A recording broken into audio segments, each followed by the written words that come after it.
これは体験者やその知人から直接聞いた実話怪談である。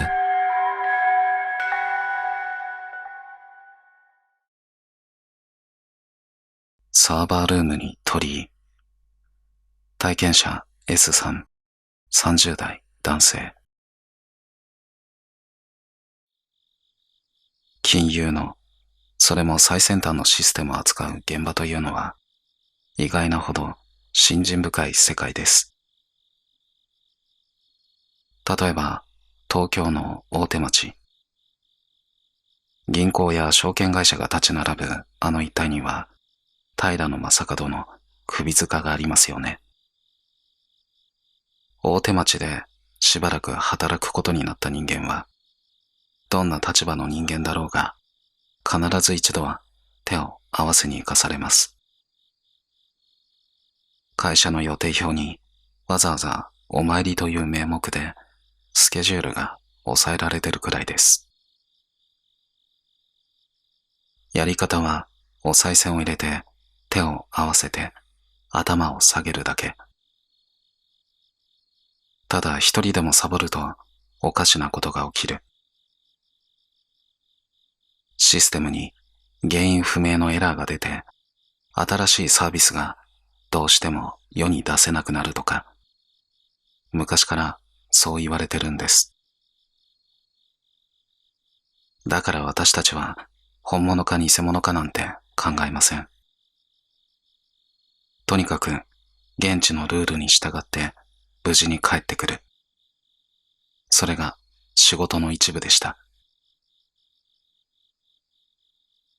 これはそんな業界で働いてる私があるデータセンターで体験した話です。私は銀行や証券会社などが使うお金を扱うシステムを作る会社で働いていました。技術者ではありません。システムが法律に違反していないか、セキュリティは大丈夫かをチェックする管理側の仕事です。お金と個人情報を扱う仕事ですから、金融庁が監査で現場まで来て、マニュアルの隅々までチェックしていきます。私はその窓口をやっていました。世界的に感染症が流行していた頃、テレワークが一気に広がって、レジでの現金でのやり取りも危ないと、世の中がキャッシュレスに傾きました。そういった理由から処理するデータの量が爆発的に増えたので、データセンターのサーバーを増設することになったんです。現場は関東の水害の少ない田舎にある大きなデータセンター。6月から8月まで3ヶ月ほど、私はそこへ出向くことになりました。技術者ではない私にとっては、現場を見て勉強してこいという社会科見学のような意味合いもありました。上のポジションに上がるための箔付けです。自分の仕事が評価された嬉しさもあり、喜んでいました。ところが、妙なことがありました。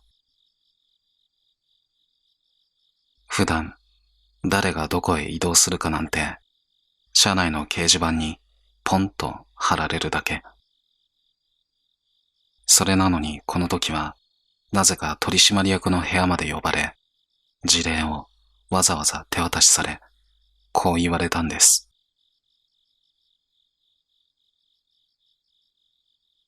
向こうに行ったら、現地のルールにとにかく従え。揉めるなよ。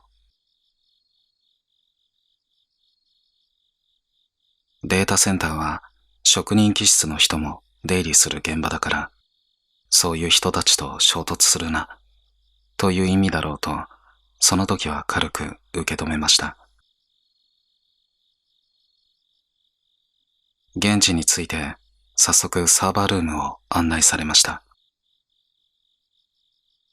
大きなサーバーがずらりと並んだ精密機械の部屋です。でもそのサーバールームに入った瞬間、左奥のサーバーとサーバーの間に見慣れない赤いものが見えました。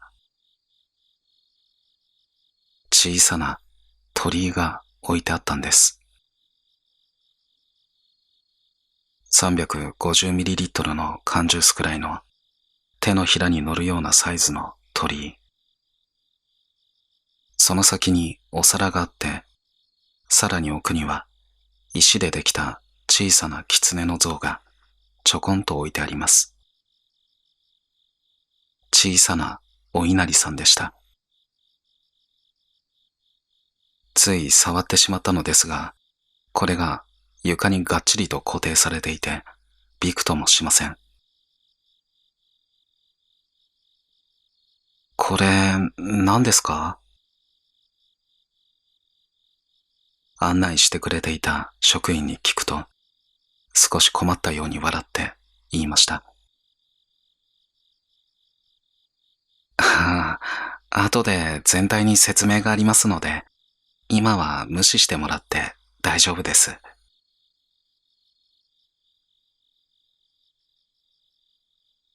気味が悪いな、とは思いました。でも、さっきの首塚の話のように、金融の現場ではこういう神仏との関わりが珍しくありません。だから、ああ、これもその類か、と納得しました。そういえば、引継書にも、お稲荷さんがあるので、毎日手を合わせてください。と、一行だけ書いてありました。ただ、屋外にあるものだと思っていたので、まさか精密機械の部屋のど真ん中にあるとは驚いたんです。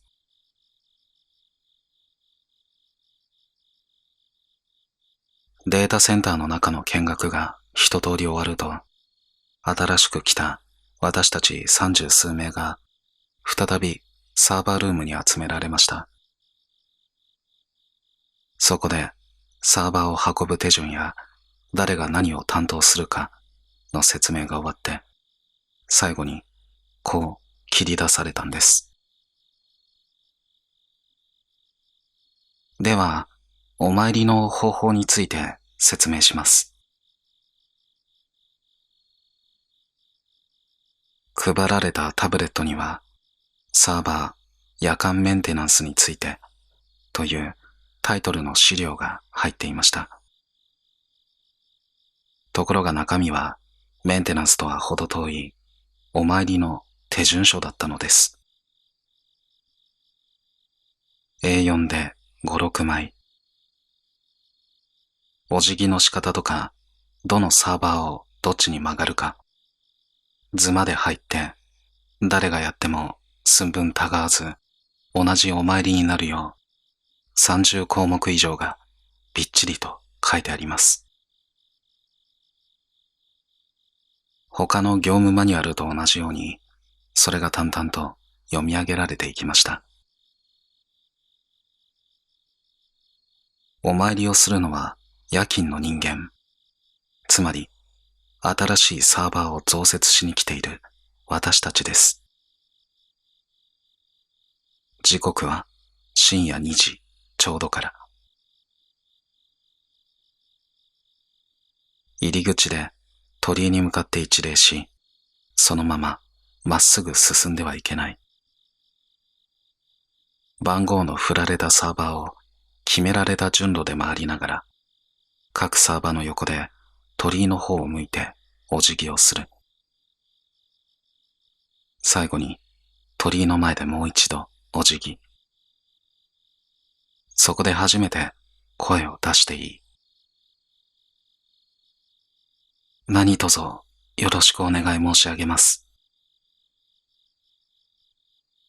そう言って用意したお供え物を捧げる。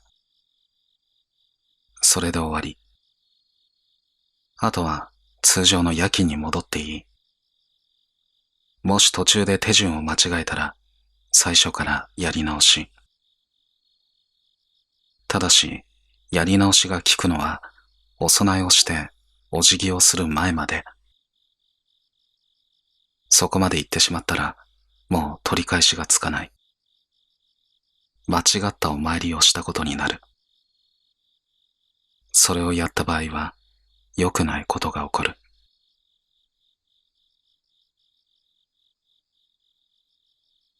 これ、本気でやるのか？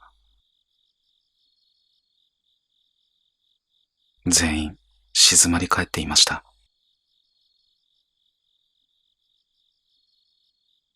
トップバッターは私の上司でした。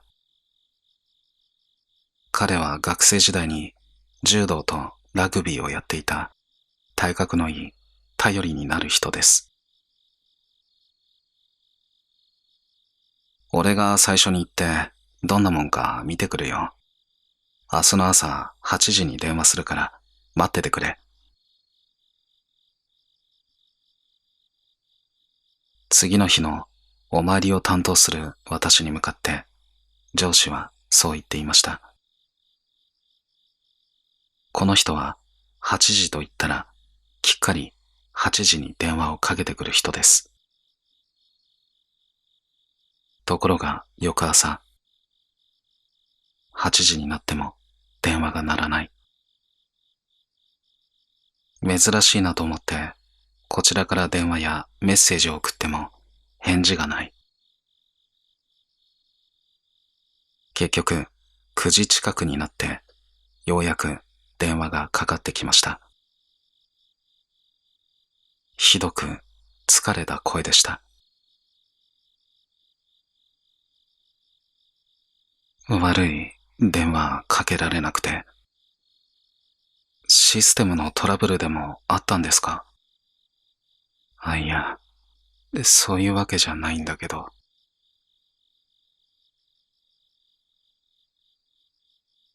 普段は物事をズバッと言う人が妙に言葉を濁すんです。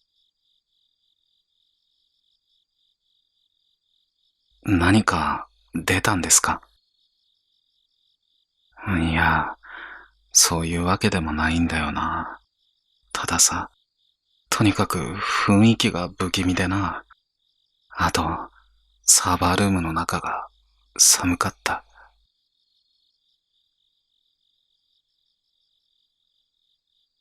温度なんてシステムを守るために一定に保たれています。昼も夜も変わりません。それなのに寒かったそうです。昨日は、俺が最初に行ってどんなもんか見てくるよ。と言っていたのに、私はより不安になりました。とにかくもう、お前が今夜行くときは焦らず、一つ一つやれよ。気合い入れてけ。それ以上は何も教えてはくれませんでした。その夜、私の番が来ました。お参りの手順もそうでしたが、お供え物にも異常なほどのこだわりがあることが分かりました。まず私たちがそのお饅頭を自分で冷蔵庫から出すことは許されません。当晩の夜、データセンターのお偉いさんが冷蔵庫を開けて、麻袋にお饅頭を入れて、私たちに渡します。まるで桃太郎のきびだんごみたいに、その麻袋を腰にぶら下げて、私たちは向かうんです。しかも、お供えするお饅頭とお酒は、その辺で買ってきたものではありません。決まった酒屋と和菓子屋があって、車で1時間ほど離れたそこまで、夜勤とは別の担当者が朝取りに行くんです。店に着いて、〇〇社のものです。お供え物を取りに来ました。と言うと、ご苦労さん、と渡してもらえる。年間で予算が組まれており、先払いされているので、あとは受け取ってくるだけ。そのまま夜まで置いておくと傷むので、和菓子専用の冷蔵庫までありました。その冷蔵庫は、おまんじゅうが硬くならないように温度を調整してあって、しかも温度のダイヤルにはガラスのカバーがかぶせてあり、その上に鍵までついている。うっかり誰かが触ってずれるなんてことが絶対に起きないよう、鍵はデータセンターの偉い人しか持っていません。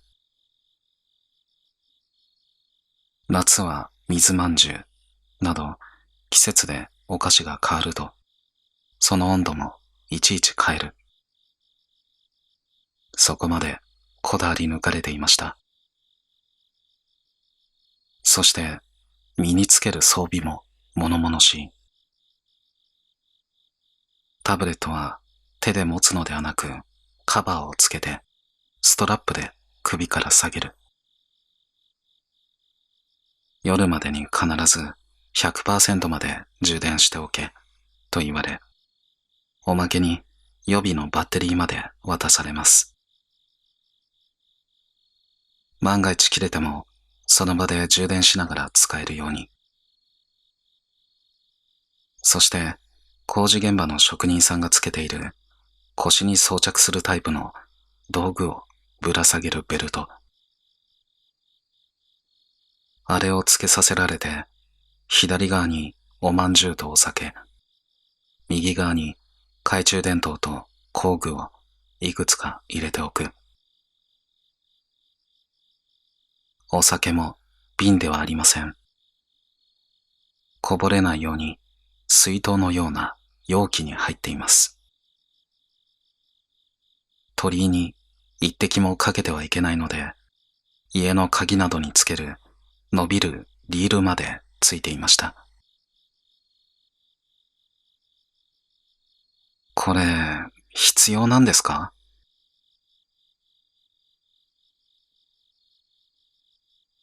腰のベルトを渡されたとき、私は聞きました。タブレットとお供え物なんて、右手と左手に持っておけばいいじゃないか、と思ったんです。するとその人は、何が、とまでは言いませんが、こう言ったんです。両手は常に使えるようにしておいた方がいいんだよ。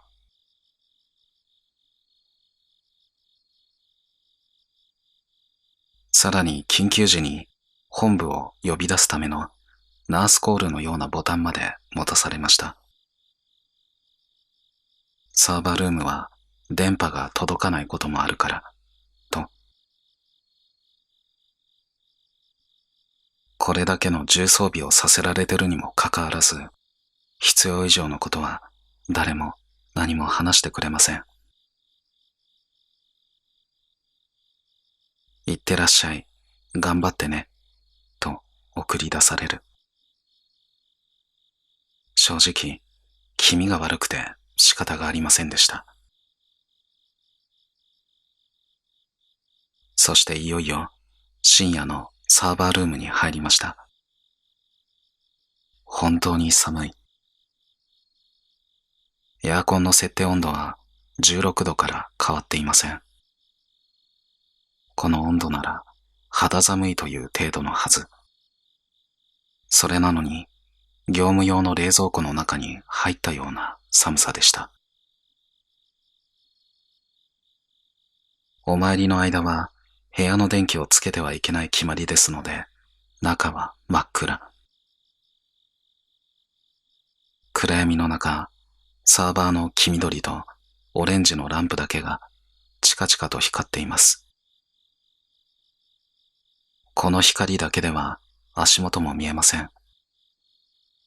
頼りになるのは懐中電灯だけ。ただ、鳥居の場所だけはすぐにわかりました。そこだけ取り置くためにサーバーの間隔が不自然に開けてあるので、扉を開けた瞬間、どのあたりにあるかはわかります。長くいてはまずい。そんな気がして、私はタブレットのマニュアルを声に出して読み上げながら、一つ一つ手順を進めていきました。ここで向こうに一礼。決められた順路でサーバーを回り、お辞儀をして、また次のサーバーへ。6番目のサーバーに差し掛かった時、腰のあたりに違和感を覚えました。見ると、左につけていたはずのおまんじゅうの袋とお酒がないんです。え？慌てて来た道を戻り、懐中電灯であちこち照らしながらサーバーの中を探し回りました。どこにもない。10分か20分か経って、もうダメだ。怒られてもいいから一度他の職員に助けを求めよう。と思い、出口の扉に向かいました。なんでここに？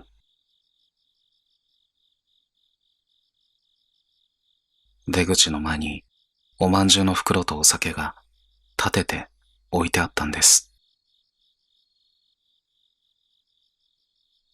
怖くなるので、私はもう何も考えないことにしました。無言でそれを腰につけ直し、今度は落とさないように左手で押さえながら進んでいくしかありませんでした。怖がってるのを悟られないように、わざと大股でゆっくり丁寧にマニュアルを読み上げながら間違えないように一つ一つ。そうしてようやく鳥居の前にたどり着きました。麻袋からおまんじゅうを取り出して3つお皿に乗せる。お酒は鳥居にかからないよう水筒から慎重に注ぐ。そして深々と頭を下げました。何卒よろしくお願い申し上げます。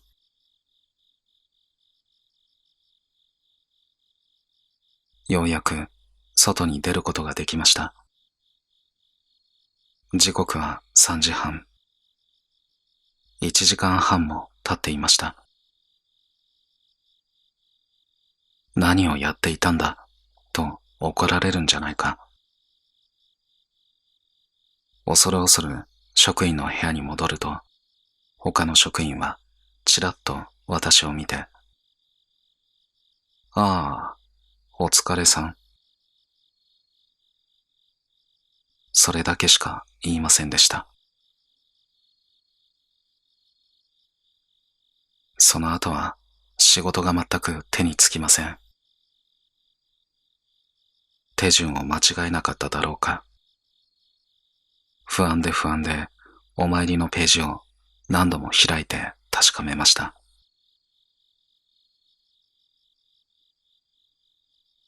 夜勤明け、疲れ果て、家に帰った私は朝食も忘れて寝込んでいました。そして夜になって後輩の女性から電話がかかってきました。S さん、怖かったでしょう？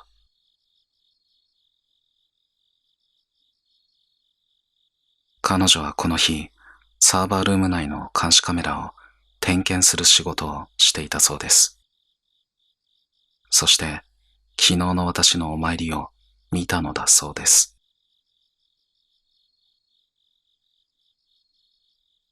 S さん、扉を入ったところで無表情のまま、くるっと後ろ振り返って、おまんじゅうとお酒を外して、そこにポンと置いて、それから急に慌てたみたいにサーバーの間をぐるぐる回ってましたよね。あれ、何やってたんですか？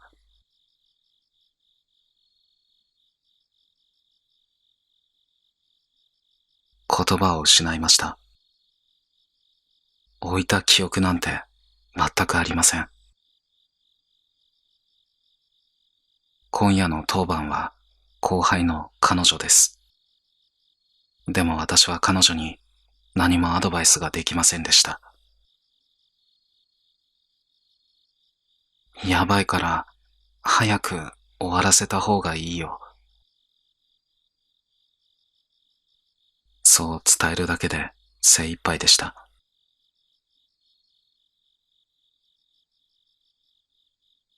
翌日、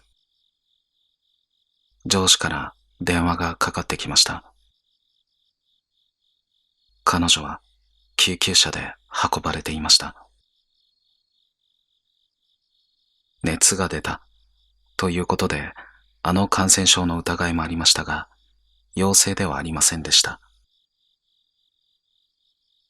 彼女が言うには、お参りはすごく丁寧にやったけど、お供えをして手を合わせて、これで最後だなと、もう一度マニュアルを確認したら、そこにこう書いてあった。おまんじゅうは三つ備えること。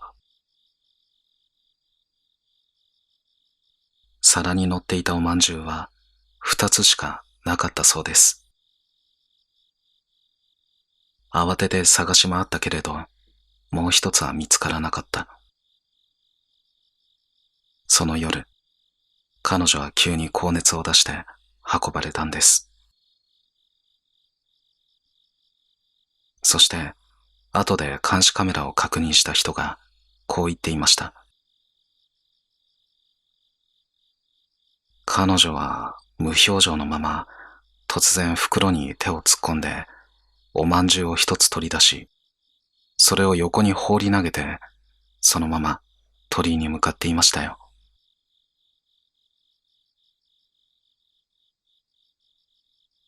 間違ったお参りをして体調を崩したのは彼女だけではありませんでした。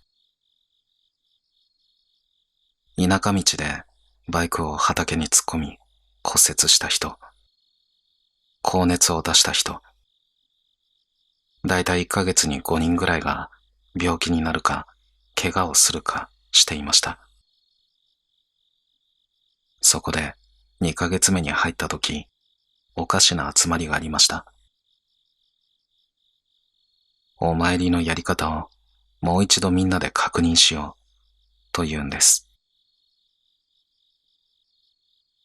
センター長が説明している途中で一人の職員が食ってかかりました。なんでこれをやるんですか？理由をちゃんと説明してくださいよ。おかしいじゃないですか。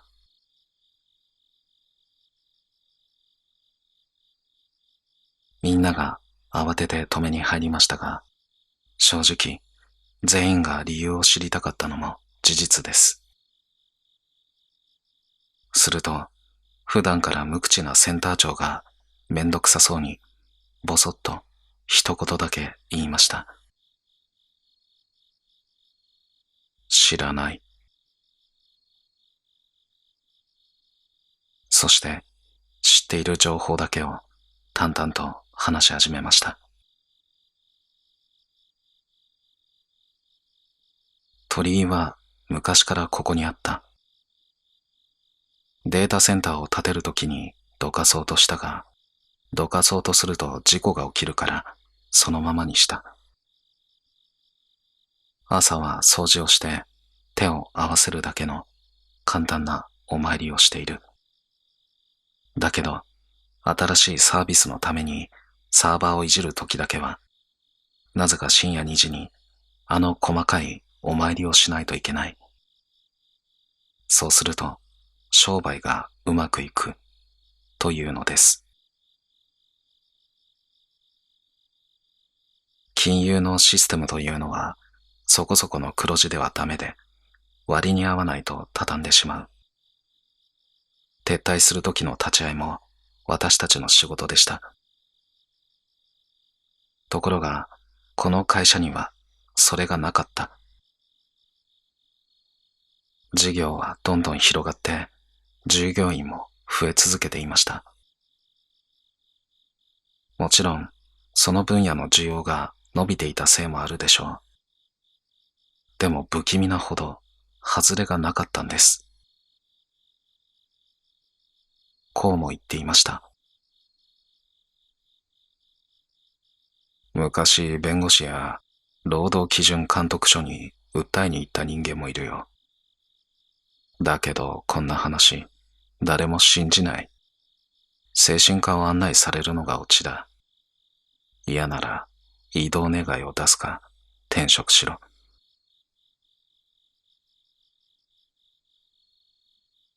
戻れば、いいポジションにつけるんだから、あと数ヶ月我慢しろよ。そう言われてるようでした。もう何も言えません。淡々とやるしかない。それ以降は誰かに何か起こっても、ああ、お大事に、くらいでみんな触れなくなっていきました。ちなみに朝のお参りを一度だけ見たことがあります。こちらは拍子抜けするほど雑でした。お菓子を手で片付けて、軽く掃除をして、手を合わせて、はい、おしまい。厳重なのはあくまで深夜2時の部だけのようでした。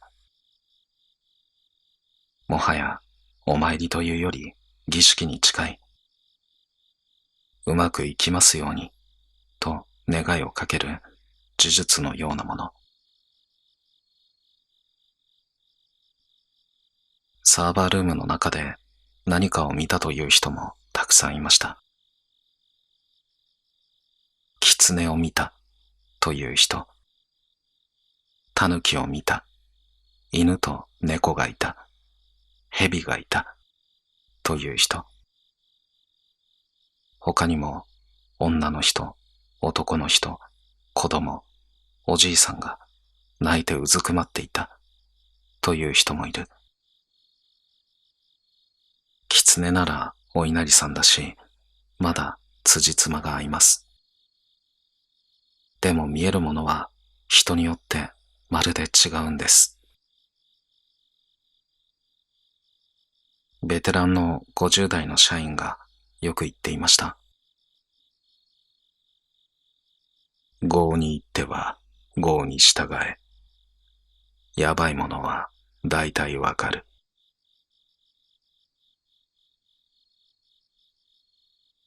これは江戸時代からあって、とか由来をぐだぐだと説明されるものは大したことがない。ただの歴史のうんちくだと。本当にやばいものは毎晩お参りするように絶対に忘れないで、としか言われず、みんなが背景を説明したがらないもの。触れたくない、説明したくない。背景を知ろうとしてはいけない。知ってしまうと、それと縁を結んでしまうから。たとえそれがいい神様だったとしても、俺たちは短期間でその土地を離れる人間だろう。だから一時的にお邪魔します。礼儀だけ通させていただきます。という気持ちでやって、終わったらさようなら、と出ていく。それだけでいい。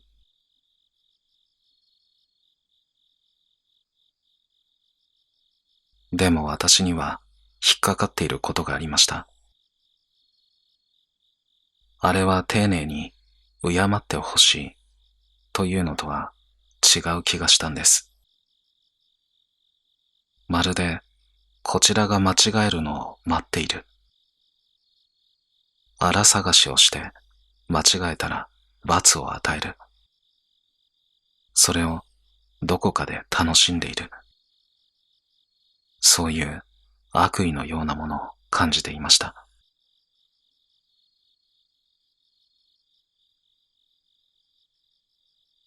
そして無事3ヶ月の出向が終わり、私は本社に戻りました。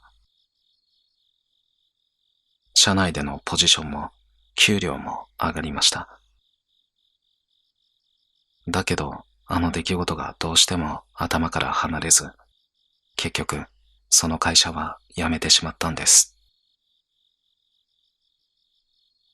あのデータセンターに行った人間は、戻ってくるといいポジションにつけるのに、半分くらいが半年以内に辞めていきます。みんな優秀だから次の挑戦に行くんだろう。私も実際にあそこへ行くまではそう思っていました。でも多分違う。新しいサービスを始めるたびに、またあのサーバールームに生かされるかもしれない。それを知ってしまうと耐えられなくなるんです。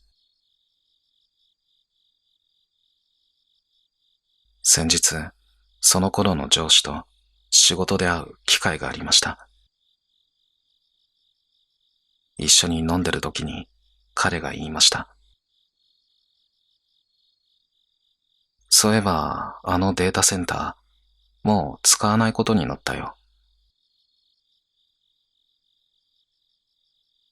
私はもう詳しくは聞きませんでした。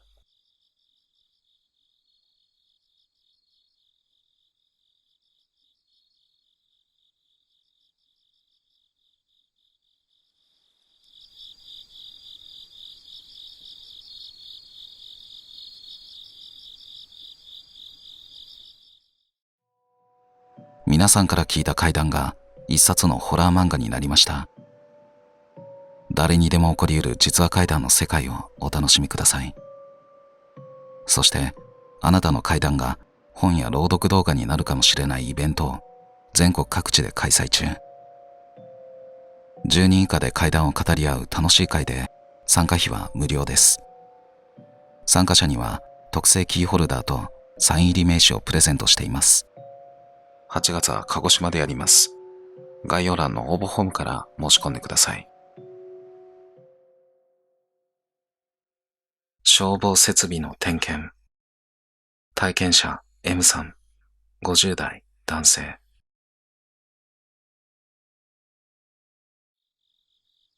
僕は消防設備士という仕事をしています。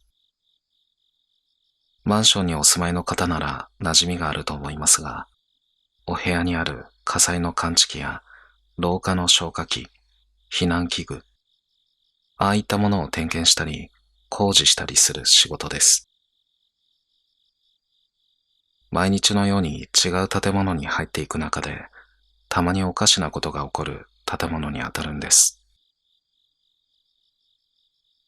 例えば以前、11棟くらいある大きな集合団地に行った時、こんなことがありました。各棟に集会室がついていて、そこも点検しないといけなかったんですが、普段は使わないので鍵がかかっていたんです。こういう場合は管理員室で鍵を借りて集会室の扉を開けて中に入る。それがいつもの流れとなります。その日も鍵を借りて扉を開け中に入った時、奥の襖がシュッと開いたんです。あ、人いるわ。そう思って、すみません。ちょっと点検なんですけども、と声をかけました。でも、返事がない。すみません。入りますよ。足を踏み入れ、玄関を見ると靴がない。奥に入っても電気は消えていて誰もいませんでした。よく考えたら当たり前で、この集会室、さっきまで鍵がかかっていたんですから、中に人なんているはずがないんです。こういうことがちょくちょくありますが、中でも怖かったのは、大手の宅配便の会社から依頼が入った時でした。荷物を集める集荷場の近くにある社員寮の点検です。指定された作業時間は夜の7時頃からでした。集荷場の建物には明かりがついていましたが、少し離れた寮の方は真っ暗。その寮はあまり使っていないそうで、ほとんどが空き家だったんです。ただ空き家でも点検はしないといけません。鍵を事務所で借りて一部屋ずつ入っていきました。鍵を借りるときに、中には人が住んでる部屋もあるから、そこは注意してほしい。と言われていたので、僕は必ずチャイムを鳴らした後にノックもして、点検です、と伝え、中の住人に開けてもらうようにしました。もし返事がなければ、鍵を使って開ける。それをずっと繰り返していました。寮は2階建てで、上に10部屋、下に10部屋あります。1階を終えて階段を上がり、2階を点検していた時です。ある部屋のチャイムを押しました。はーい。20代の後半か30代前半くらいの男性の声が中から聞こえます。いるわ。おかしいのが、その部屋、空き家のはずなんです。あれ、部屋を間違えたかな。もう一度。すみません。消防設備の点検です。と言うと、はーい。やっぱり返事が聞こえるので、扉が開くのを待ちました。でも、待てど暮らせど出てこない。もう一度同じことを繰り返しましたが、返事が聞こえた後に誰も出てきません。困ったなぁ。ふと玄関の横にある電気のメーターが目に入りました。止まっていました。ガスのメーターも見ると黄色い札のようなものがかかっています。これ、ガスを止めていますという印なんですよね。住んでるわけないな。僕はもう一度ノックして、入りますね、と鍵を開け、扉も開けました。やはり部屋は真っ暗。でもそんなことより、玄関を上がってすぐの床に、線香立てとおりんが置いてあったのです。絶対誰か死んでるじゃん。その瞬間、ゾーッとして、入れない、と思って、すぐ無線で先輩に状況を説明し、助けを求めました。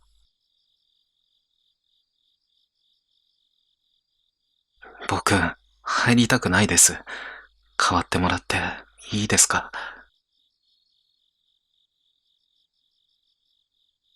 結局、先輩が対処してくれたので、もういいのですが、自分の中で今でも引っかかっていることがあります。あの部屋で誰かが供養をしていたとして、なんで線香立てやおりんを置いていったのでしょうか。嫌な想像ですが、何かが出るから、とりあえず供養はしたけど、怖くて逃げ出したんじゃないか。僕はあの時、そんな想像をしてしまい、いても立ってもいられず、先輩を呼んでいました。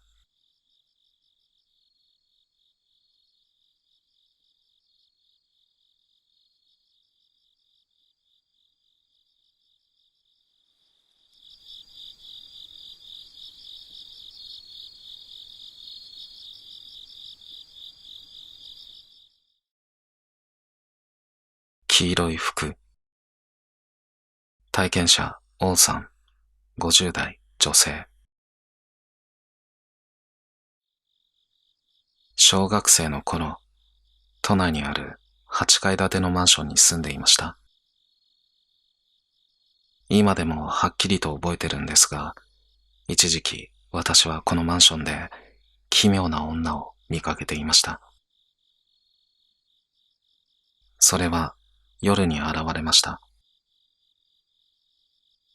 家族がみんな寝静まった時間、私が一人でトイレに行こうと起きると、窓の外がぼんやりと黄色い光で照らされてるんです。こんな時間になんだろう。私たち家族の部屋は2階の角部屋で、窓の下を覗くとマンションの裏口が見えます。そこに下を向いた女の人が立っていました。携帯電話なんてない時代でしたから、その時の私は誰かが迎えに来るのを待ってるのかな、くらいに思いました。でも、その人の動きが変で、同じ場所をぐるぐると回っていたんです。黄色い服を着て、髪は茶色っぽい、パーマのかかった人。一見普通の女の人なのに、ずっと同じところを回り続けている。その後も4回ぐらいはこの女の人を見ました。ねえ、たまにあそこにいる女の人、何なんだろうね。家族にそんな話をしたこともありましたが、結局この時は誰なのかはわからずじまいでした。そしてマンションから引っ越して何十年もの月日が流れたある日、母が当時あの場所で起こっていたトラブルについて話し始めたのです。実はあの頃、マンションの8階に住んでいた家族の間で男女関係の問題があったと言います。よくある話で、夫が浮気をしていて、しかもその相手が結婚してほしいと迫っていたそうです。でも男性には家庭がある。はい、そうですか。と離婚するわけがありません。浮気相手の女性は思い詰めたのか、痺れを切らしたのか、事件が起きてしまいました。そして、そのことに関しては、当時小学生だった私もよく覚えていたのです。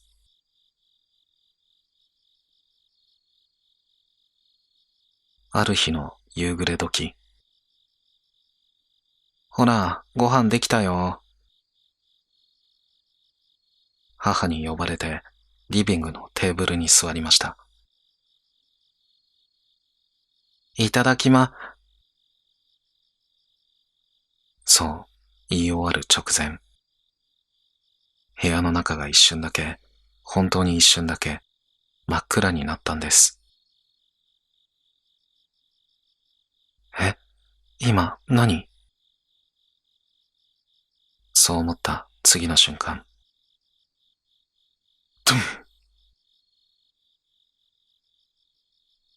家全体が下から突き上げられるように揺れました。座っていた私の体が跳ね上がるくらいの衝撃。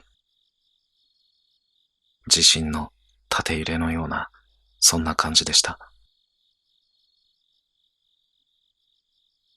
何が起きたのかわからずにいると、外から慌ただしい足音や人の声が聞こえ始め、しばらくすると救急車のサイレンも近づいてきます。見に行こうとする私を慌てて母が止めました。見ちゃダメ。あんたは見ちゃダメだから。人が落ちたというのです。落ちた場所はマンションの1階にある裏口の目の前。さっき我が家のリビングが一瞬暗くなったのは、うちの窓のすぐ外を上の階から身を投げた人が真っ逆さまに落ちて通り過ぎていったからでした。この時、父は家にいませんでした。夜に仕事があって朝まで帰ってこないことが多い人でしたから。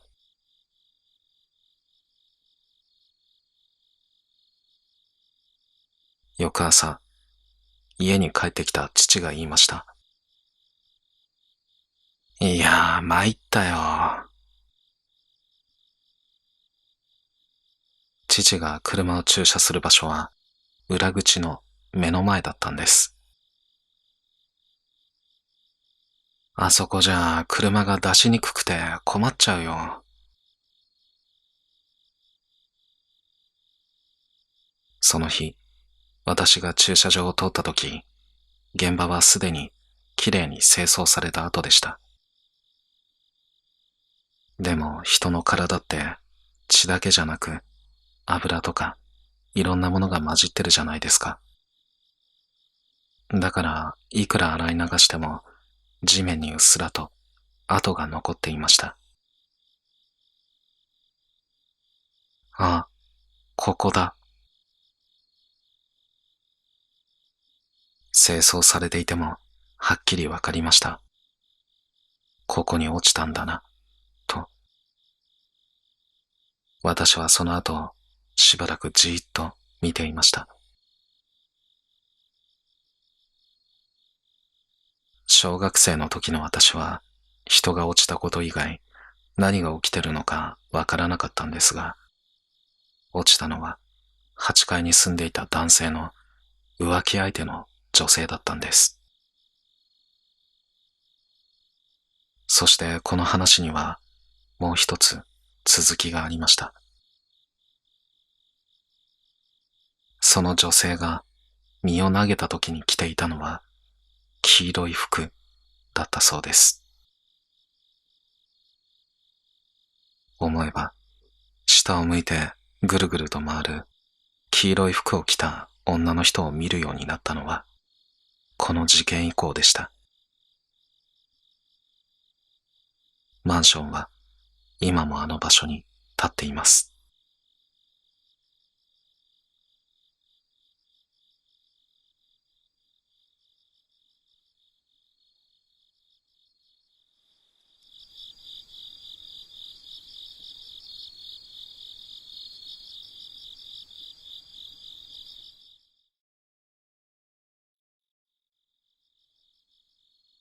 はい、どうも皆さんこんばんは、ごま団子です。翔太です。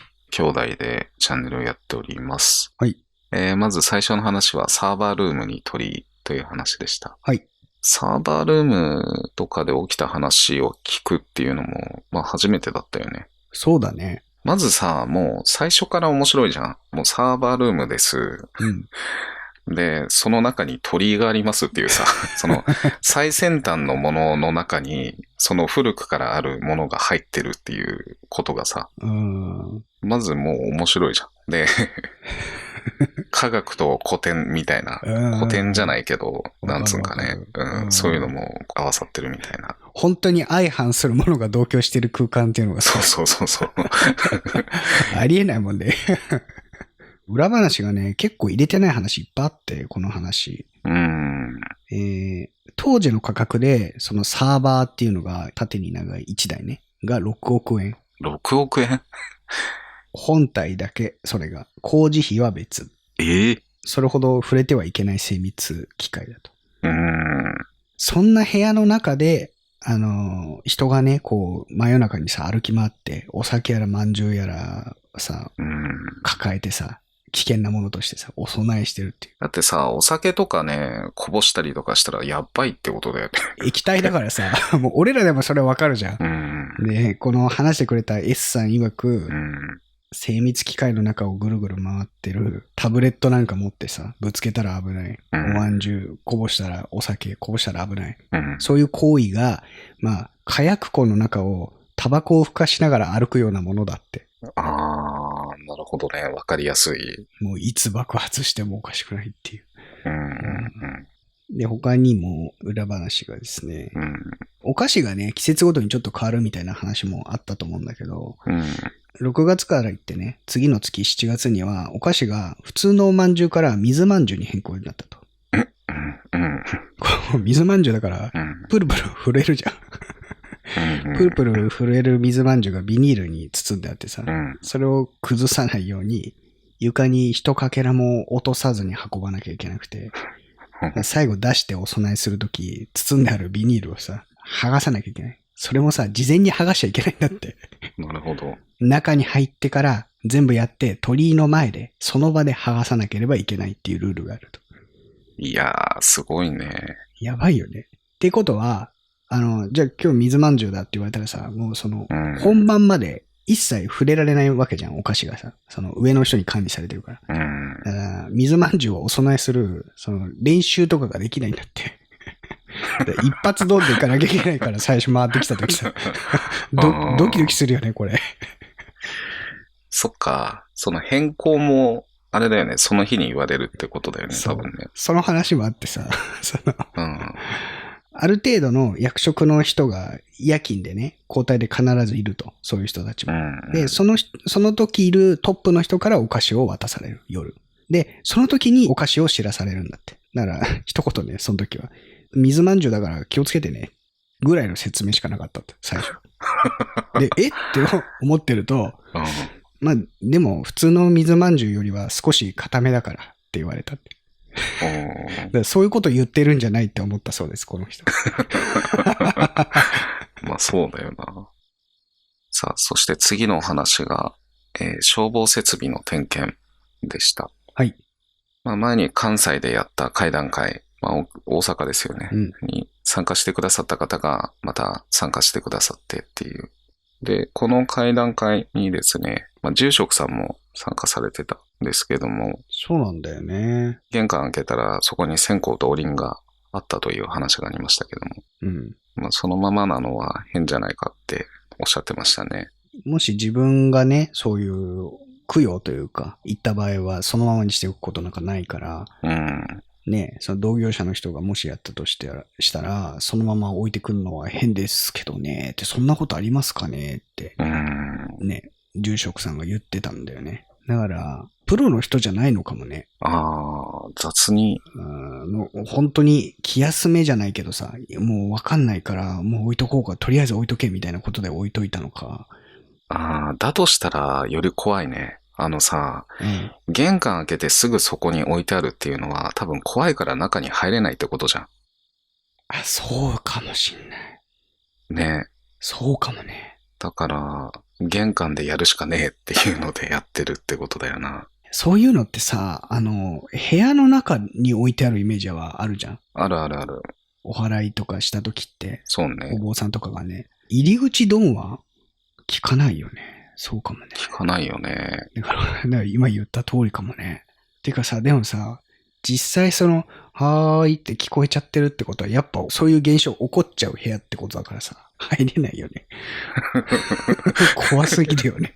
いや、怖すぎるよな。なんか、絶対無理だもん、入るの。そうだよね。そして次の話が、黄色い服でした。はい。こちらはビデオ通話で取材させていただいたお話ですね。そうですね。裏話がですね、はい。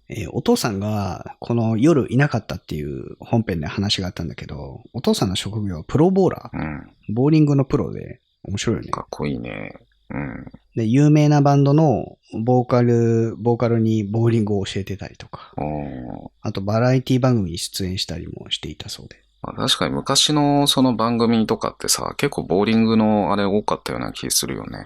ボーリングやってたイメージあるわ、ボーリング対決とかさ。もう本当に子供の頃だよね、俺らが。そうそうそうそう。ね。もう一つ裏話がですね、話してくれたね、王さんがね、黄色いその女の人を見てるわけじゃない。